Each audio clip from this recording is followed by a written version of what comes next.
வணக்கம். செல்வகுமாரின் அதிகாலை வானிலை ஆய்வறிக்கை. அதிகாரப்பூர்வ வானிலை அறிக்கைக்கு இந்திய வானிலை ஆராய்ச்சித்துறை அறிக்கையை பார்க்கவும். 2026 ஆகஸ்ட் 28 வெள்ளிக்கிழமை அதிகாலை நிலவர வானிலை பதிவு. நேற்றைக்கு காற்று மறைக்கும் பகுதியில் மழை எதிர்பார்த்த நிலையில மேற்கு தொடர்ச்சி மலையிலையும் வால்பாறையில கீழ் நீராறு 3 சென்டிமீட்டர் மழை பொழிந்திருக்கிறது. சேலம் மாவட்டம் பனமரத்துப்பட்டி 2 சென்டிமீட்டர்.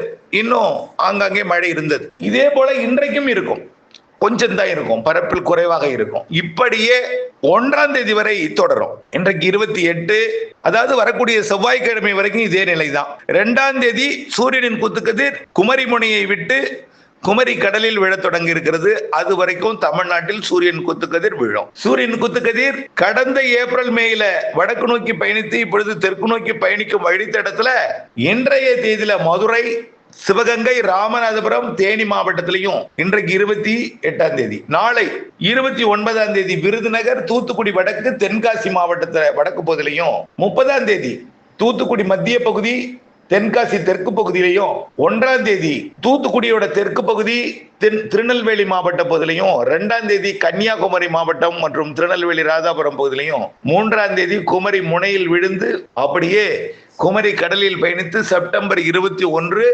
நிலநடுக்கோட்டை நோக்கி பயணிக்கும். ஆக சென்னை என்பது 13 டிகிரி, திருவள்ளூர் மாவட்டம் இது 8, இதற்குள்ளேயே இத்தனை நாள் பயணித்திருக்கு, கிட்டத்தட்ட 15 நாள். அதற்கப்புறம் 15 நாள் பயணித்த பிறகு, 18 நாள் பயணித்த பிறகு 21ஆம் தேதி நிலநடுக்கோட்டை அடையும்.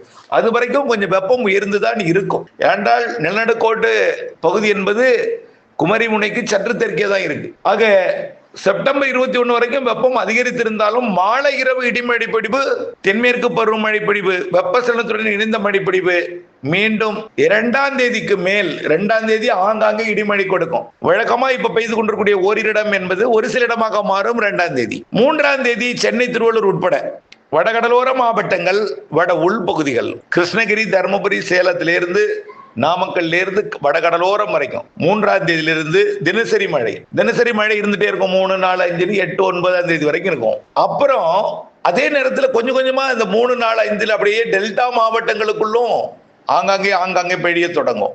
ஆனால் கோடியக்கரை முனை லேட் ஆகும். கோடியக்கரை முனை மற்றும் ராமநாதபுரம், ராமேஸ்வரம் பகுதி, ராமநாதபுரம் தெற்கு பகுதிக்கு கொஞ்சம் லேட் ஆகும். அப்படியே அந்த 3ஆம் தேதி தொடங்கி வட கடலோரம், சென்னை உட்பட வட உள்பகுதிகள், அப்புறம் அப்படியே கர்நாடக எல்லையோர மாவட்டங்களுக்கும் அப்படியே 7, 8 தேதிகளில் நல்லா பொழிய தொடங்கும், ஆங்காங்கே இடிமழையாக. பிறகு படிப்படியா புதுக்கோட்டை அதே நாள்ல 5ஆம் தேதி, 6ஆம் தேதிக்கு மேல புதுக்கோட்டை, சிவகங்கையிலையும் அப்படியே படிப்படியா.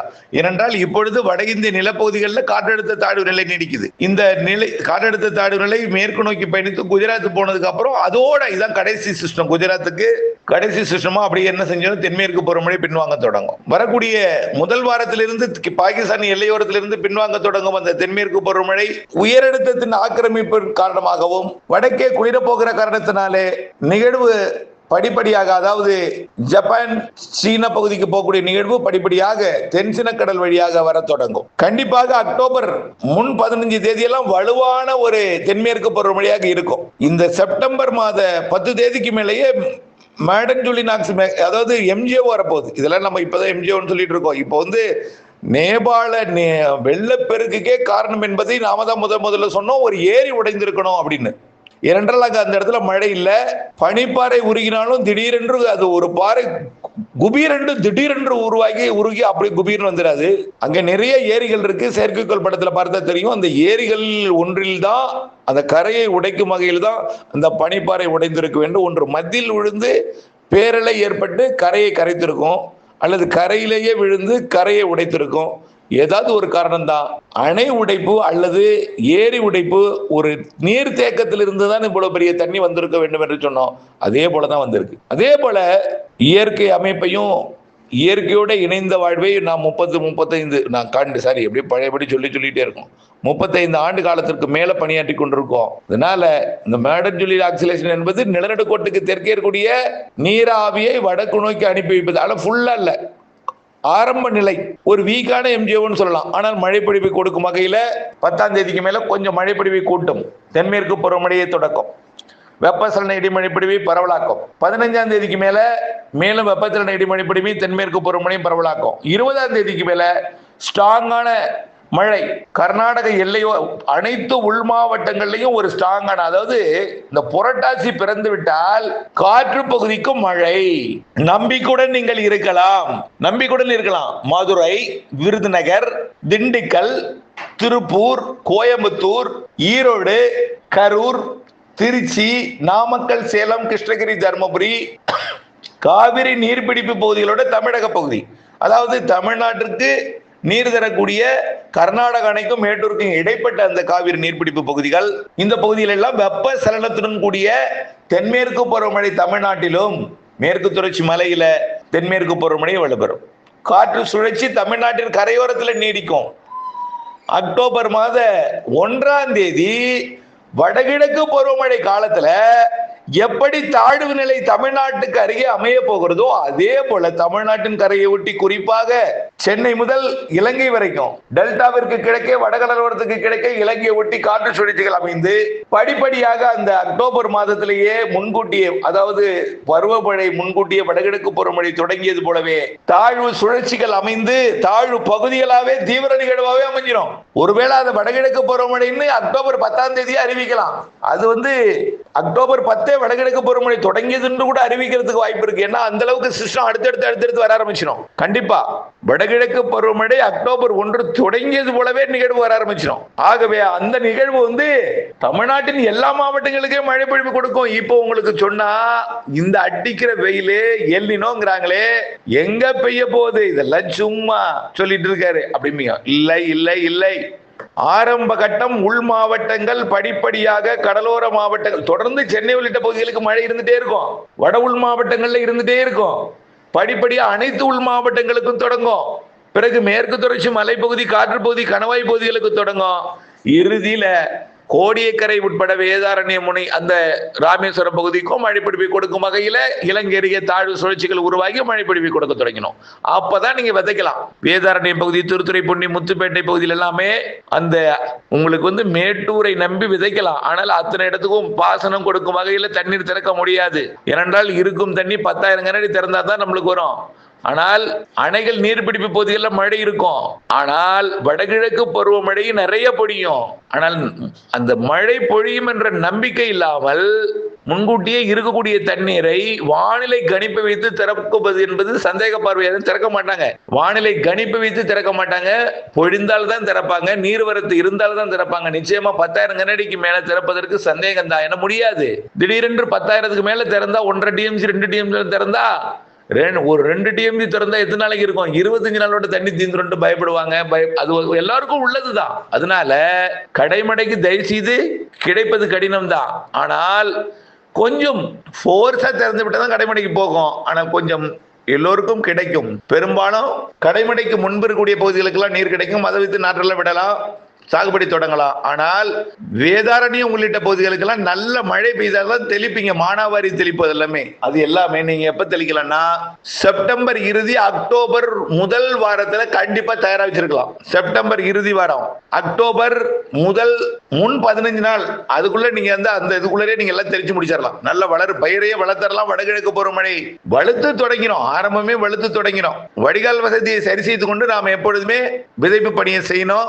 இந்த ஆண்டு தென்மேற்கு பருவமழை இறுதி கட்டத்தில் பெய்யக்கூடிய வடகிழக்கு பருவமழையே கொஞ்சம் நம்பிக்கை ஊட்டி அச்சுறுத்தலை கொடுக்கும். வடகிழக்கு பருவமழையாக அக்டோபர் 18 முழுமையாக திரும்பிய பிறகு, ஐப்பசி 1ஆம் தேதி திரும்பிய பிறகு வலுவாகிவிடும். எல்லா மாவட்டங்களுக்கும் மழை உண்டு. இந்த ஆண்டு அதாவது பாசிட்டிவ் ஐஓடி எனப்படக்கூடிய சோமாலிய பக்கமும், அதாவது அரபிக்கடலுக்கு தெற்கே இருக்கக்கூடிய இந்திய பெருங்கடல் பக்கமும் வெப்பம் உயர இருக்கிற காரணத்தினால இது மிக சாதகமாக இருக்கும். சிறுநிகழ்வு அதிக மழை தரும். சிறுநிகழ்வு ஊடுருவி பயணிக்கும். குறிப்பாக தென் மாவட்டங்கள் வழியாக ஊடுருவி பயணிக்கும் பொழுது வடகிழக்கு காற்று வட கடலோர மாவட்டங்கள் வழியாக, வட உள் மாவட்டங்கள் வழியாக, மேற்கு தொடர்ச்சி மலை வழியாக ஊடுருவி மழைப்பொழிவை மலையோட கிழக்கு பகுதியில நீர்பிடிப்பு பகுதிகளிலையும் உள் அடை பகுதிகளிலையும் நல்ல மழைப்பொழிவை கொடுக்கும். சாத்தியாறு, சிறுமலை உள்ளிட்ட பகுதிகள் மற்றும் உள் அணைகளுக்கு எல்லாமே நல்ல மழைப்பொழிவை கொடுக்கும். நம்பிக்கையுடன் இருக்கலாம் இந்த ஆண்டு. ஏன்னா கடல் வெப்பம் உயர்ந்து கொண்டிருக்கிறது. ஆகவே இதை நான் அச்சுறுத்தும் வகையில சொல்லல. மழை இருக்கு, இல்லாமல் போய்விடுவோ என்ற வறட்சி என்ற கவலையில் இருக்கக்கூடிய மக்களுக்கு தாமதமா உரம் போடலாம், தென்னைக்கல்ல தாமதமா உரம் போடலாம், கவலைப்படாதீங்க. மழை இருக்கிறது. கண்டிப்பா புரட்டாசியிலிருந்து பொள்ளாச்சி உடுமலைப்பேட்டை பகுதிகளுக்கெல்லாம் நல்ல மழை இருக்கு.